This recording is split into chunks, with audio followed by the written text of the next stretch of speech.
everyone, and welcome to Talking Good Games match preview of Nottingham Forest against West Ham United. Match day 2 of the Premier League. A little bit of pressure on both sides. Perhaps both teams suffered a 2-0 loss on opening day of the Premier League season. Nottingham Forest at St James's Park, and West Ham, of course, at home at the London Stadium against Manchester City. Gonzo, can I get your thoughts on our opponents, please? Yeah, done really well. Got promoted last season. Don't know an awful lot about them, truth be known. Well, historically, I know lots about them. Amazing football club, amazing back-to-back European trophies under Brian Clough. Amazing stuff. But, I felt that's probably cast a shadow over them for possibly quite some time, really. They seem to have been down and out of the top division for a long time. I've never bought into this deserve to be in a top league. Whenever it's anyone, Man City, Leeds, ourselves, anyone, whenever you're down, we deserve to be there, and the Premier League's a richer place. I don't think that, but they are a big club, a rich history, and they've been out of it for too long. They've good manager, former England youth manager, very, very highly regarded. I don't think anybody really expected them to do what they did last season, particularly. And I know a lot of it, they got a lot of loan players in, Geo, and which they subsequently lost and had to go and replace. But they play a really good brand of football. The manager is very innovative. Heard him interviewed last week as well. Seems like a really likable guy. They're clearly serious. They clearly have massive intent to stay in the division as well. So you'd have to assume, I don't know anything about the ownership, but you'd have to assume the ownership is at least ambitious. That would tell you that much. So hopefully for them, good times for Nottingham Forest. I'm delighted to see them back in the Premier League. I don't recall them in the Premier League. I was alive when they were last in it in 1999, but I didn't understand football back then. It's debatable if I understand football now, but I certainly don't recall them ever being in the Premier League. So I'm delighted to see them there. While I kind of get what you're saying about being deserved to be in Premier League, I think maybe you could rephrase it such as they're built for the Premier League or something in regards to their history and the stadia that's available to them, the facilities they have and their fan base and stuff. So I found myself really rooting for them in the second half of last season. And I was a bit disappointed when it got beat by Bowen, the second last game in the Championship, for them to go into the automatic places. And they had to do it through the playoffs. And I found myself really wanting them to win, really hoping they'd beat Huddersfield in the final. I agree with you what you're saying about Cooper. I think he's a top manager to play some attractive football. But they're not afraid to go direct if they have to as well. They can really mix it up a little bit. Possibly a little bit disappointed to some extent in regards to them last week against Newcastle, because they didn't really lay a glove on them. I think it was quite a straightforward victory for Newcastle. But I expect more from Forest as the season goes on and stuff. And they'll have spent big, but I like that to some extent, because I think you have to. I think when you come up to the Premier League, we've seen other clubs come up like Norwich, who almost refuse to spend. And while I can admire it from a longevity point of view in the model, I think arguably that's riskier than spending big and trying to stay in it, because if you don't spend at all and you go straight back down, and your model as well will just almost be a yo-yo club and accumulate the cash, and then we'll be able to stay in, a bit like what Burnley did. Well, that's arguably risky. You don't then come straight back up, then what you're going to do? Whereas Forest has obviously gone down the other route, which is back the manager, get the manager's players in. And I've been very, very impressed by their transfer spending, actually. So they spent big money, although West Ham have still spent more than Nottingham Forest. But I think it's perhaps maybe Gonzo the quantity of players rather than the pound notes attached to them specifically. Anyway, I've got some of the more notable signings here to bring up on this screen. Give me your thoughts on a couple of them, Gonzo, if you know them. Henderson, good move. That Omar Richards, I think he's a good. He sounds familiar. Nico Williams, very, very highly rated. Obviously, I was surprised they got him. Actually, I've seen him play a couple of times. He looks really good. Don't know any of the others, to be honest with you. Yeah, I don't know the second bottom one either. I've never heard of that guy. I think they've done some brilliant recruitment in Nottingham Forest. I think they've, bar the second bottom one, funnily enough, I think they've followed a player profile strategy there. They brought in players relatively big transfer fees for them, but their wages will then be in keeping with their structure. If they do get relegated, majority of them, I think you might get to keep them in the Championship for a year. There might be one or two that says, I need out ASAP, but I think likes of Nico Williams, you've got Lewis O'Brien and Toffolo that they've just got from Huddersfield. I think they'd stick with Nottingham Forest in the Championship for 12 months anyway. And then that gives them the opportunity to go down and sort of keep their best team in the Championship together to get them back up at the first time of asking.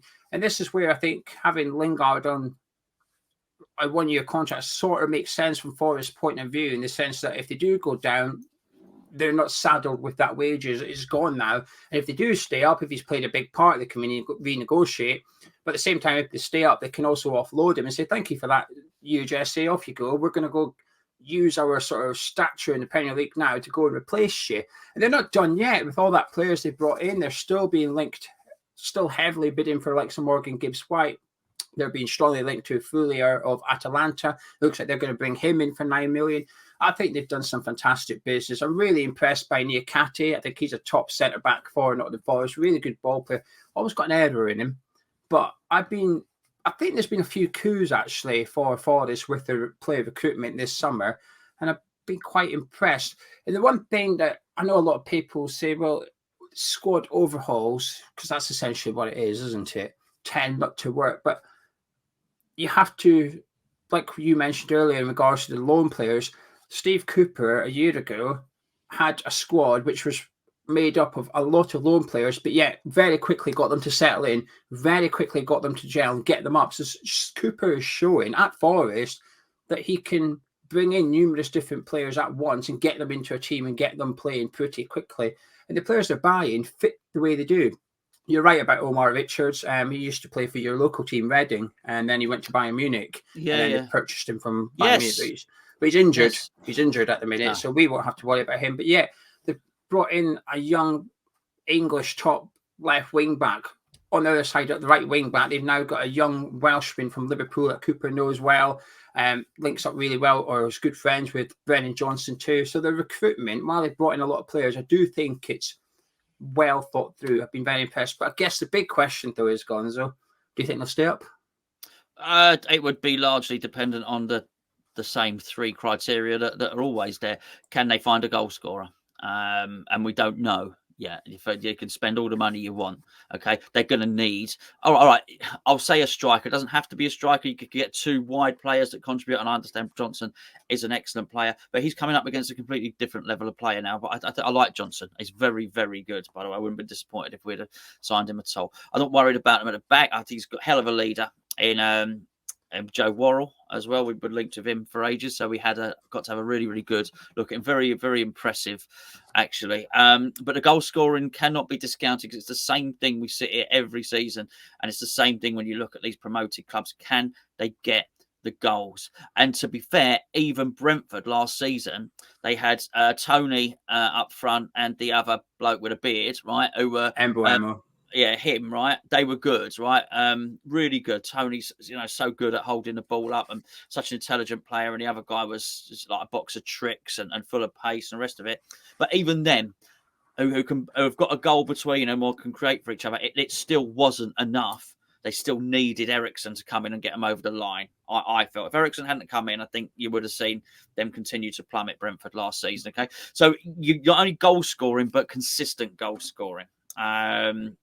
That's important. The other thing is the manager, how the manager copes. He's full of promise. He looks really good. Make no mistake about it. He's coming up tactically against a far different caliber of manager than he ever would face in the Championship. And even, everyone's having a good old laugh at Southampton, and you can have a laugh at Southampton, because every season they seem to ship 9 goals to somebody and they look a bit silly. But even their manager, who's not the best manager in the world, it can turn a tactical switch and they can do something. And everyone's got a little trick, the managers in the Premier League. They've all got good coaching staffs behind them. Good defenders are good. And the Premier League is now, I've had for a few years, the richest league in the world. So Premier League's now taking the best players. That's why Haaland went to Man City and so on and so forth. Premier League gets the best players. Depends how they adapt to that. I think they can. I think they can, but it ain't going to be. I don't think it's as easy there's a lot of Forest fans when He Who Should Not Be Named was signed, but you can understand were really jubilant and very, very happy about it. But there's a lot of them all on social media and whatnot. I think they thought it was talking top 10 and all this sort of thing. It's gonna be very, very difficult, Geo. So they need to start well. I do think they've got a tough job on their hands, but I think they may well be better than teams like Southampton, so they've got a chance. I think they will stay up. I think you make a good point about Cooper being inexperienced at this level. I think you could make an argument that that's what happened last week. He went up against Newcastle and how we've done him tactically. I listened to a lot of reviews about that game and the Newcastle side of it was not seeing a team come up against St. Maximin and be that naive before, because St. Maximin was just ripping them. They just kept giving it to him, just ripping that side to shreds. And you thought, wow, here's a manager that's not really planned for St. Maximin in his usual position as well. I thought that was maybe a little bit naivety on Cooper's part, but then this is what you suggest. We're last season one of the best teams in the league. Now they're one of the worst teams in the league. Yes, they've signed good players and stuff, but all promoted teams almost start off as one of the worst teams in the league, and you have to earn your right to sort of climb that table. I think they'll stay up, and I actually think they'll stay up comfortably as well. They need a little bit of a bedding-in period. It might take a month or two for some of these players to get up and running. I think they've got their goal scorer as well, Nottingham Forest, and it's not Brennan Johnson. We'll get on to him in just a minute. But before we do, this video is in collaboration with Spitch. Who is Spitch, I hear you ask? Well, you've heard of OneFootball. You've heard of OneFootball plenty of times. This is their version of the ultimate live football manager game. Fancy football to me and you. The app is completely free to download, which you can do using the link in the description below. To sign up, it's completely free. To play this week's Premier League game, it's completely free as well. You do need to be 18 though, because there's cash prizes up for grabs, including this week's Premier League fixture. Prize pool's about £550 at the time of recording. I've got my team ready to go. I'm going to get up on the screen in just a second and see what Gonzo thinks of it. Before we do, get it downloaded. Link in description. So Gonzo, you ready to see my team? I'd love to see your team. You can criticise it as much as you want, but before I expose myself, a couple of things I need to tell you about the Spitch Fancy Football app, which makes it different.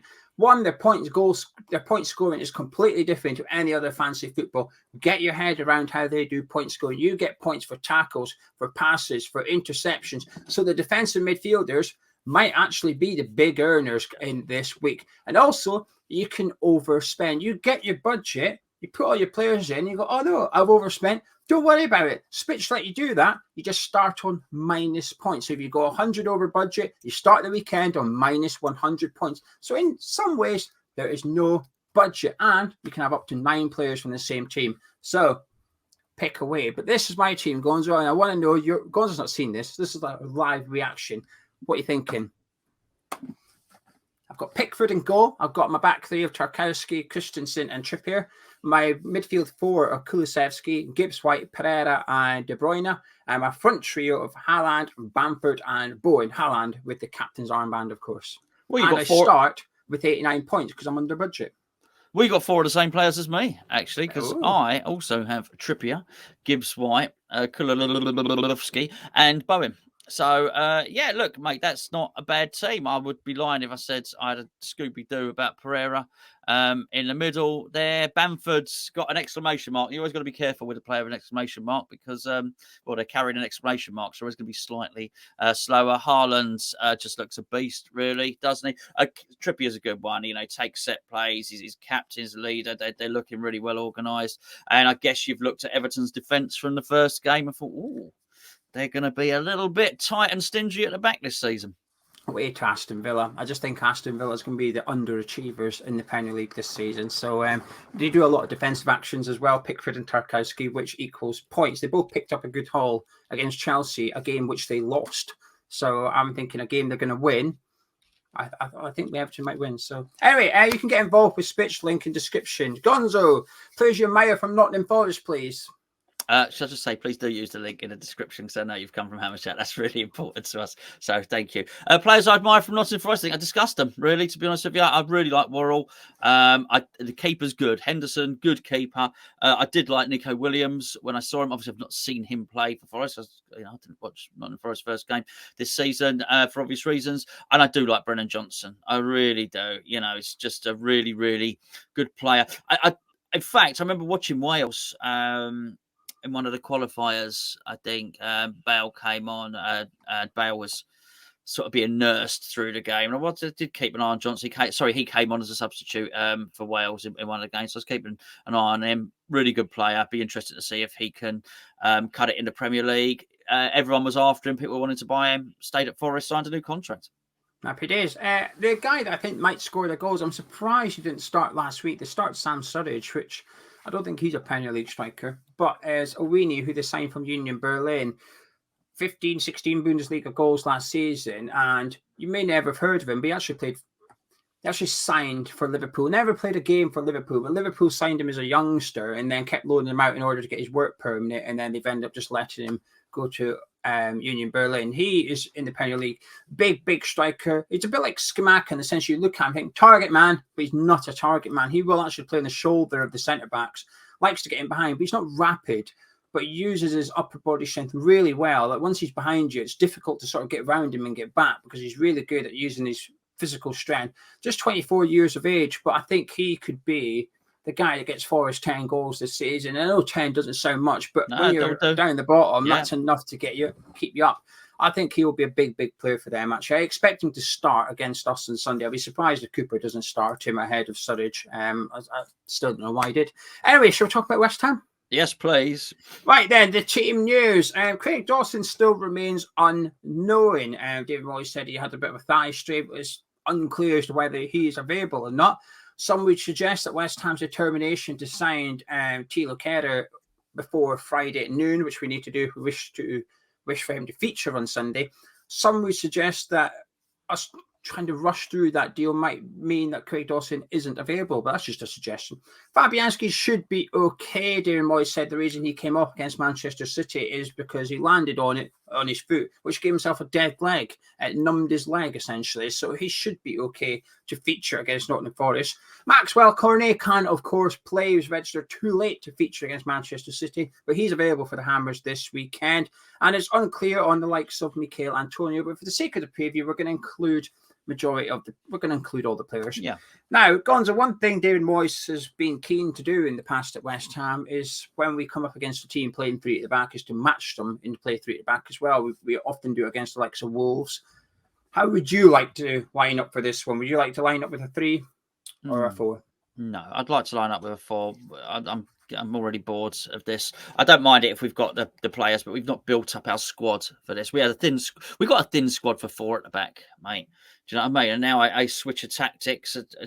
We don't have those players. He doesn't have the wing backs. Doesn't have any of them. So I just find it bizarre. Doesn't have enough centre backs. Doesn't have the wing backs. Weird switch, really. So no, I'd go with 4 at the back, mate. And I will tell you now, I'll be starting with Areola in goal. But I think messaging is really clear here. I know Fabianski, whatever, got the injury and whatnot. I understand that, Areola let in 2 goals, but I still think it's perceived that Fabianski's the old team. And I think that's quite clear. I want David Moyes to send out a message here. This is almost new West Ham. So I'd go with him in goal. I'd go with Soucek. Dawson will be ready. I'm sure of that. I am, because David Moyes would have taken one look at that. Well, no, not a chance. Can I play with that lot at the back again? Zuma next to him and Ben Johnson at left back. Ben Johnson, not Alan Creswell? No. How come? Because I worry about him defensively in the 4, basically, and I don't. I'm sick of seeing Fornals played at left wing or on the left side, regardless of what position you want to call it. He's basically there to help Aaron Cresswell out. Okay, Aaron Cresswell, wonderful player, delivers the ball really well, but defensively, he's a target now, and has been for the past six to 8 months. Aaron Cresswell is targeted in games. And I think it's time we put someone that can take care of himself defensively there. So actually the left winger doesn't have to protect him. I want the left winger to attack. You can guess who that's going to be. So yeah, I'd go with Johnson at left back. I'm not too fussed about the goalkeeper, if I'm honest with you. Before the Man City, when I wanted Areola, but I thought Fabianski looked fine against Manchester City. Areola conceded a penalty, which I don't hold against him as such. If I had to sort of pick one gun to head, I'd pick Areola, but I can't really give it any reason as to why, other than distribution reasons. My back 4 would And I would stick with a 4 at the back as well, because like you said, I don't think we've got the personnel for 3 at the back. And I get why we maybe match up against Manchester City or Wolves or something. But with the greatest of respect to them, we play them enough here. We're playing Nottingham Forest. This is a must-win game for West Ham. Now, I'll explain why later on. It doesn't mean we're not going to do stuff if we don't win this one, but I feel it's quite an important game. And you speak about messaging. Well, the message I want from David Moyes is we're going to go and win this game. And I think the best way to do that is with a back 4.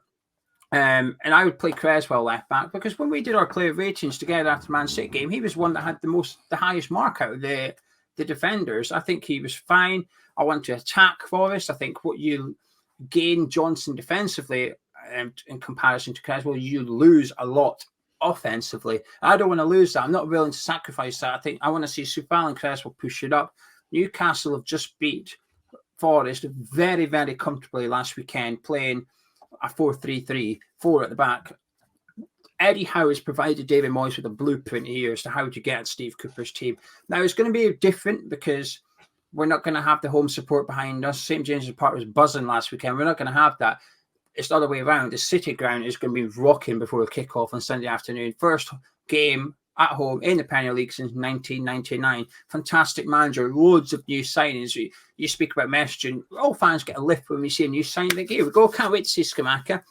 Nottingham Forest fans are rubbing their hands thinking, can't wait to see him. And the bench is made up of signings as well. You know, they're going to bring off a signing and bring on a signing. They're spoilt on Sunday afternoon. It's going to be very difficult. So Creswell, Zuma, Dawson and Soufal for me. If Dawson's unfit, would you change it, or would you just put Johnson in at centre-back again and Creswell on the left? Because I thought Johnson, I'm going to say bar the 2 goals, and I'm aware that's quite crucial. I thought he did okay for a sort of a makeshift centre-back. I think he held his own to some extent. The problem is the 2 minutes he didn't look like a centre-back. Man City scored 2 goals. I think you have to play Johnson. I think it's a switch formation. I've been talking about messaging. I think it's so negative. I think it'd be a massive... I basically, if we switch formation, that'd be David Moyes saying damage limitation here. And I can't... I've never thought David Moyes has completely understood that form of messaging and sort of situations he finds himself in. It is incredibly important for him to be perceived not to be defensive minded in this game. You know, people are already thinking, hold on, but taking a little bit too much time over this. There's a little bit. We've seen too much caution recently. So I stick with 4 at the back. I'll put Johnson in, but I do think Dawson will be fit. Well, he'll play. Well, he might not be fit, but he'll play. Just for clarity, Ogbono, we're not discussing him because we're not expecting him to be fit at all for this one. We're very surprised from expansion. Like I said, if West Ham signs somebody, Tilo Kera, prior to 12, I'm getting registered prior to 12 o'clock on Friday afternoon, and he will be eligible for the squad. Now, moving up into midfield, talk to me. What are you wanting? I will go with Rice, Downs, and Lanzini in central midfield. Yeah.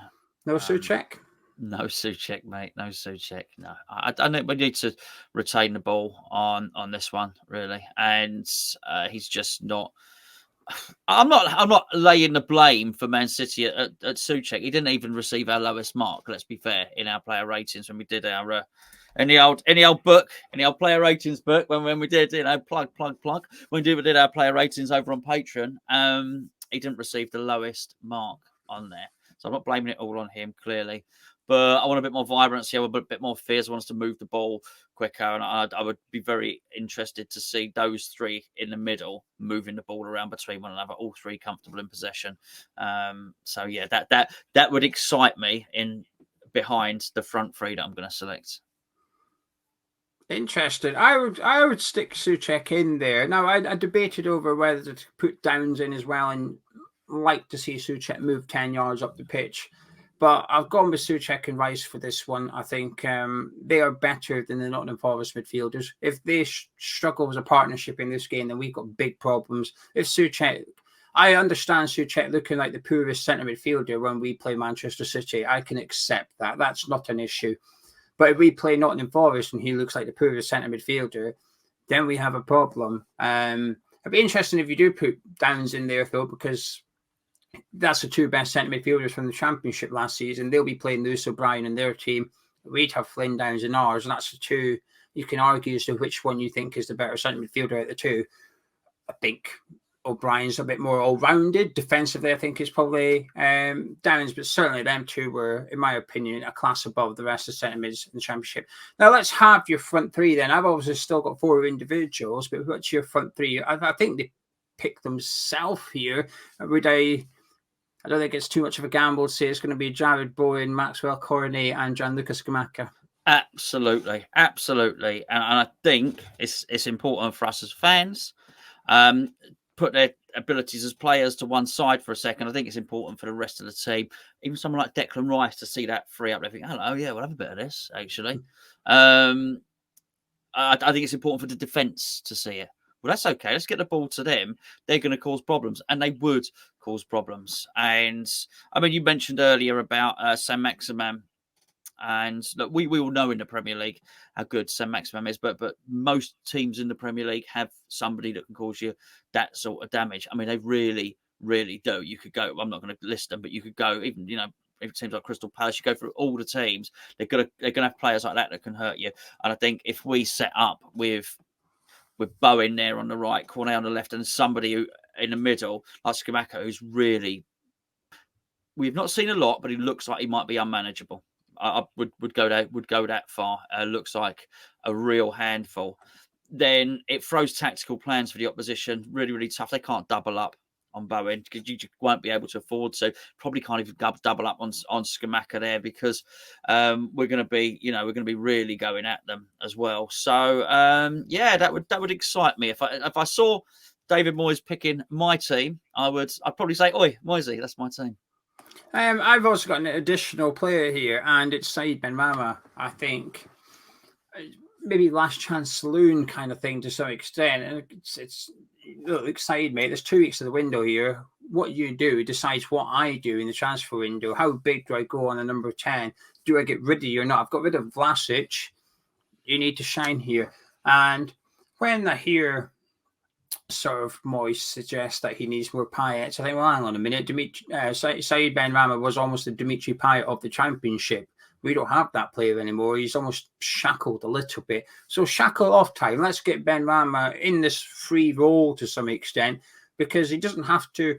Whenever he plays there, he's usually got Vanals on the left, who's not a left winger. So it doesn't really work. But now we've actually got a proper left winger in Maxwel Cornet playing on the left. I just hope that might help Benrahma a little bit more so that he can actually remain central here because he's got the ability to damage Nottingham Forest. There's no doubts about him having the ability. It's just about, does he have the consistency throughout the 90 minutes? Never mind game by game, just in 90 minutes, can you put in a high level performance in the first half and the second half? Can you cause enough bother?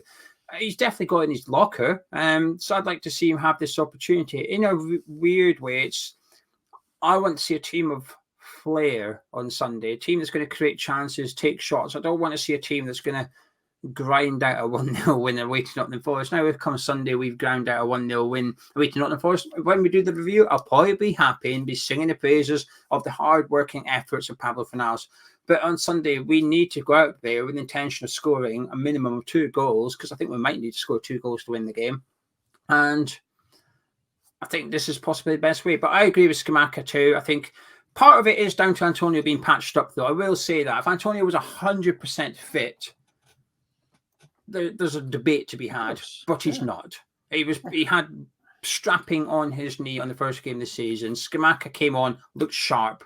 We got better when Scamacca entered the field of play. So let's see him from the start. And I'll tell you what, when you're in McKenna, you've been playing in the Championship last season, suddenly you stood next to £35 million Gianluca Scamacca, who looks quite intimidating, let's be fair. You're probably thinking, don't fancy this today, if I'm honest with you, lads. So do you think it's a big game for us?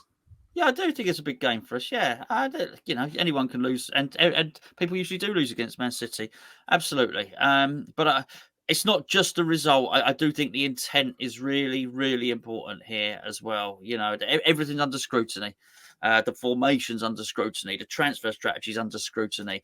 The tactics, the way we look to be moving forward. Individuals are, and so much of it is, and a win. Amazing. It'd be amazing. A win and then a sign-in sort of name. Even if we don't get the sign before, whatever registration time.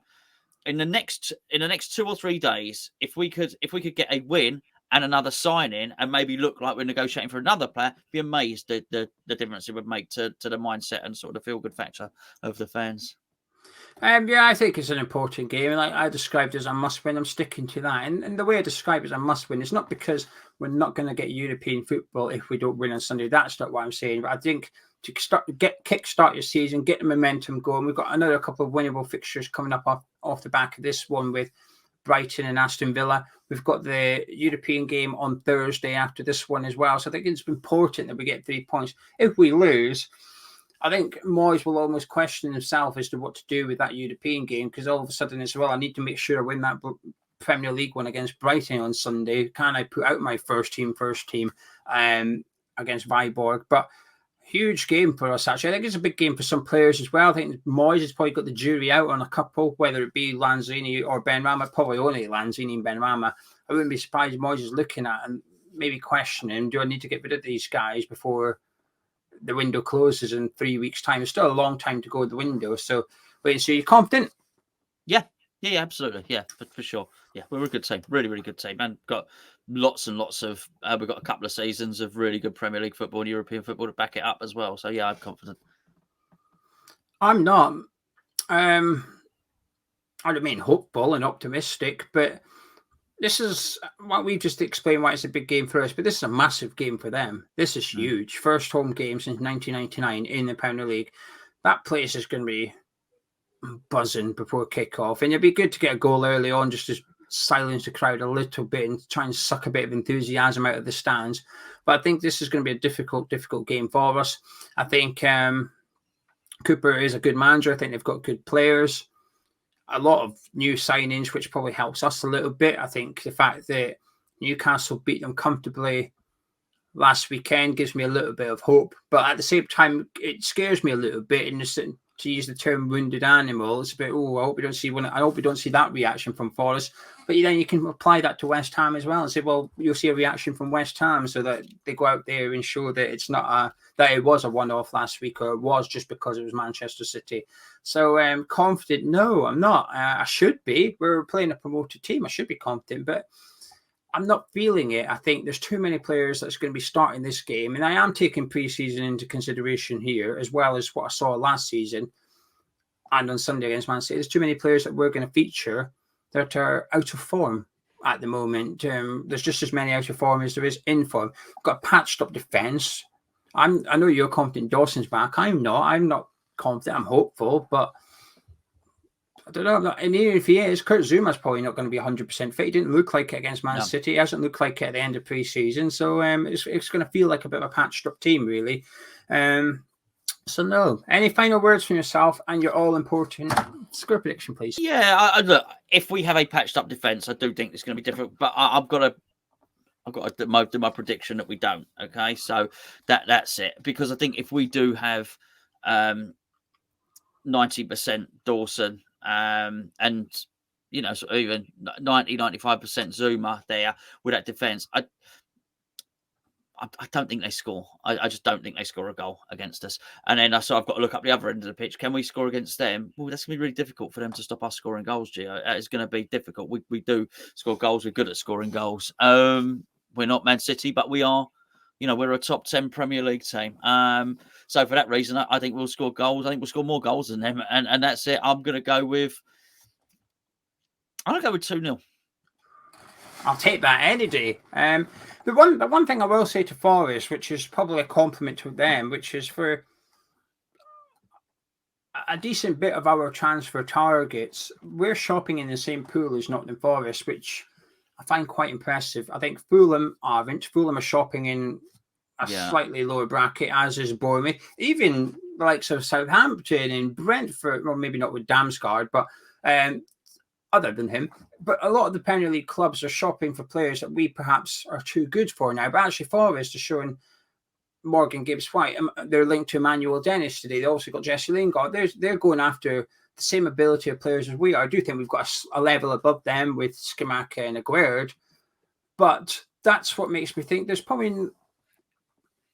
I'm going to say 2-1 West Ham, Gonzo. I think we have a more settled team. I think that's got to count for something. I think we've got better players than them today. Maybe in 6 months' time, we might look at that Forest team.